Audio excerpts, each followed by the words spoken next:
Hello, ഉണക്കച്ചെമ്മീൻ വെച്ചിട്ട് നല്ല ടേസ്റ്റിലൊരു കറി ഉണ്ടാക്കിയാലോ. നല്ല നാടൻ രീതിയിൽ ഉണക്കച്ചെമ്മീനും പച്ചമാങ്ങയെല്ലാം ചേർത്തിട്ട് ഈ കറി എങ്ങനെ ഉണ്ടാക്കാൻ നോക്കാം. വീഡിയോ മുഴുവനായിട്ട് കണ്ടിട്ട് ഇഷ്ടപ്പെട്ടിട്ടുണ്ടെങ്കിൽ ഒന്ന് ലൈക്ക് ചെയ്ത് സബ്സ്ക്രൈബ് ചെയ്യണേ. ഇതെങ്ങനെ ഉണ്ടാക്കാൻ നോക്കാം. അതിന് വേണ്ടിയിട്ട് കുറച്ച് ഉണക്കച്ചെമ്മീൻ അതിൻ്റെ തലയും വാലെല്ലാം കളഞ്ഞതിന് ശേഷം നന്നായിട്ട് കഴുകി വൃത്തിയാക്കി എടുത്തിട്ടുണ്ട്. ഇനി ഒരു ചട്ടിയോ ചീനച്ചട്ടിയോ ഒന്ന് ചൂടാകാൻ വേണ്ടിയിട്ട് വെക്കുക. അതിൻ്റെ അകത്തേക്ക് നമ്മൾ കഴുകി വൃത്തിയാക്കി വെച്ചിട്ടുള്ള ഉണക്ക ചെമ്മീൻ ഇട്ട് കൊടുക്കുക. ഇനി ഇത് നന്നായിട്ടൊന്ന് വറുത്തെടുക്കണം. ചെമ്മീൻ കരിഞ്ഞു പോകാത്ത വിധത്തിൽ ഒരു ലോ ടു മീഡിയം ഫ്ലെയിമിൽ വെച്ചിട്ട് തന്നെ ഇതുപോലെ വറുത്തെടുക്കാം. നമ്മൾ കയ്യിലെടുത്തിട്ട് പൊടിച്ചെടുക്കാൻ പറ്റുന്ന വിധത്തിൽ വേണം വറുത്തെടുക്കാൻ വേണ്ടിയിട്ട്. ഇതിൻ്റെ കളർ ഇതുപോലെ മാറി മാറി വരും. ആദ്യം ഒരു ഓറഞ്ച് കളറിലേക്കും പിന്നെ അതൊന്ന് ലൈറ്റ് ആയിട്ട് വരികയും ചെയ്യും. ഇതുപോലെ ക്രിസ്പി ആയിട്ട് വന്നു കഴിഞ്ഞാൽ ഫ്ലെയിം ഓഫ് ചെയ്ത് കൊടുക്കുക. എന്നിട്ട് പെട്ടെന്ന് തന്നെ വേറൊരു പാത്രത്തിലേക്ക് മാറ്റി വെക്കാം. ചട്ടിയിൽ തന്നെ വെച്ച് കഴിഞ്ഞാൽ അതിൻ്റെ ചൂട് കൊണ്ട് പെട്ടെന്ന് കരിഞ്ഞു പോകും. അതുകൊണ്ട് വേഗം തന്നെ വേറൊരു പാത്രത്തിലേക്ക് മാറ്റാം. ഇനി ഒരു മിക്സിൻ്റെ ജാറിലേക്ക് ചിരകി എടുത്തിട്ടുള്ള തേങ്ങ ചേർത്ത് കൊടുക്കാം. അതിൻ്റെ കൂടെ തന്നെ ഒരു ചെറിയ കഷ്ണം ഇഞ്ചി ഇട്ട് കൊടുക്കാം. ഇനി ഇതിൻ്റെ കൂടെ തന്നെ ഒരു 5 ചെറിയുള്ളി കൂടി ഇട്ട് കൊടുക്കാം. ഇനി ഇതിൻ്റെ അകത്തേക്ക് 1 ടേബിൾ സ്പൂൺ മുളക് പൊടി ഇട്ട് കൊടുക്കുക. സാധാരണ എരിവുള്ള മുളക് പൊടി 1 ടേബിൾ സ്പൂണും 1 ടേബിൾ സ്പൂൺ കാശ്മീരി മുളക് പൊടിയും കൂടി ഇട്ട് കൊടുക്കുക. പിന്നെ ഒരു 1/2 ടീസ്പൂൺ മഞ്ഞൾപ്പൊടി കൂടി ഇട്ട് കൊടുക്കാം. നമ്മൾ വറുത്ത് വെച്ചിട്ടുള്ള ചെമ്മീൻ്റെ അകത്ത് കുറച്ച് ചെമ്മീൻ എടുത്തിട്ട് ഈ മിക്സിൻ്റെ ജാറിലേക്ക് ഇട്ട് കൊടുക്കാം. തേങ്ങേൻ്റെ കൂടെ കുറച്ച് ചെമ്മീൻ കൂടി അരക്കുന്ന സമയത്ത് കറിക്ക് നല്ല ഫ്ലേവർ കിട്ടും. അതിന് വേണ്ടിയിട്ട് കുറച്ച് മാത്രം ചെമ്മീനും കൂടി ഇതിൻ്റെ കൂടെ ഇട്ട് കൊടുക്കാം. ഇനി ഇത് അരച്ചെടുക്കാൻ ആവശ്യത്തിന് വെള്ളം കൂടി ഒഴിച്ചിട്ട് നന്നായിട്ടൊന്ന് അരച്ചെടുക്കാം. ആദ്യം തന്നെ മുഴുവൻ വെള്ളവും ചേർക്കാണ്ട് കുറച്ചായിട്ട് ചേർത്തിട്ട് ഇത് ഇതുപോലെ നല്ല പേസ്റ്റ് ആക്കിയിട്ട് അരച്ചെടുക്കാം. ഇനി ഒരു ചട്ടിയിലേക്ക് നമ്മൾ അരച്ച് വെച്ചിട്ടുള്ള അരപ്പ് ചേർത്ത് കൊടുക്കാം.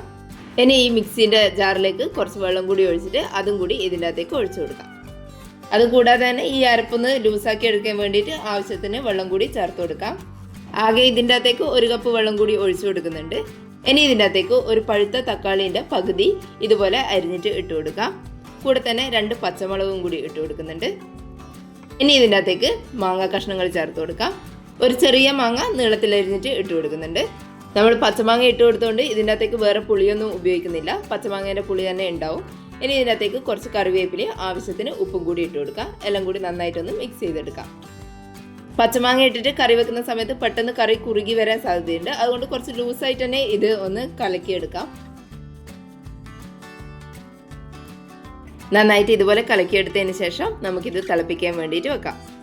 ചട്ടി തുറന്ന് വെച്ചിട്ട് തന്നെയാണ് ഇത് തിളപ്പിച്ചെടുക്കുന്നത്. അടച്ചു വെക്കേണ്ട ആവശ്യമൊന്നുമില്ല. തുറന്ന് വെച്ചിട്ട് തന്നെ നമുക്കിതൊന്ന് തിളപ്പിച്ചിട്ടെടുക്കാം.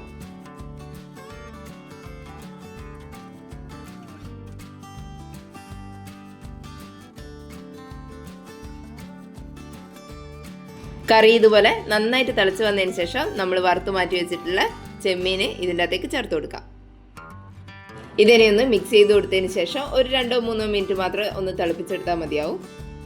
കൂടുതൽ നേരം തിളപ്പിച്ച് കഴിഞ്ഞാൽ ഇത് ചൂടാറുമ്പോഴേക്കും നന്നായിട്ട് കുറുകിയിട്ടുണ്ടാവും. അതുകൊണ്ട് ഒരു 2-3 മിനിറ്റ് തിളപ്പിച്ചതിന് ശേഷം ഫ്ലെയിം ഓഫ് ചെയ്ത് കൊടുക്കാം.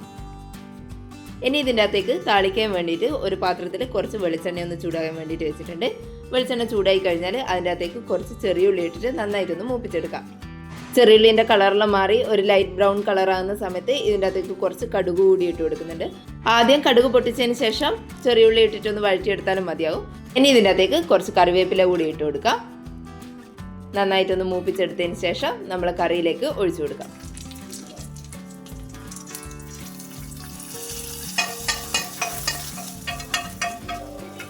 ഇനി ഇതൊരു 10 മിനിറ്റ് നേരം ഒന്ന് അടച്ചു വെച്ച് കൊടുക്കാം. ഉണക്കച്ചെമ്മീൻ ഇതുപോലെ ഉണ്ടാക്കി നോക്കിയിട്ടില്ലെങ്കിൽ എന്തായാലും ഒന്ന് ഉണ്ടാക്കി നോക്കണേ. നല്ല ടേസ്റ്റാണ്. മീനൊന്നും ഇല്ലാത്ത സമയത്ത് ഇതൊന്ന് ട്രൈ ചെയ്ത് നോക്കിക്കോ. ചോറിൻ്റെ കൂടെ ഇത് മാത്രം മതിയാവും. വേറെ കറികളൊന്നും വേണ്ടി വരില്ല. അത്രയ്ക്ക് ടേസ്റ്റാണ്. എല്ലാവരും ഇതുപോലെ ഒന്ന് ഉണ്ടാക്കി നോക്കണേ. വീഡിയോ കണ്ടിട്ട് ഇഷ്ടപ്പെട്ടിട്ടുണ്ടെങ്കിൽ ഒന്ന് ലൈക്ക് ചെയ്ത് സബ്സ്ക്രൈബ് ചെയ്യണേ. താങ്ക്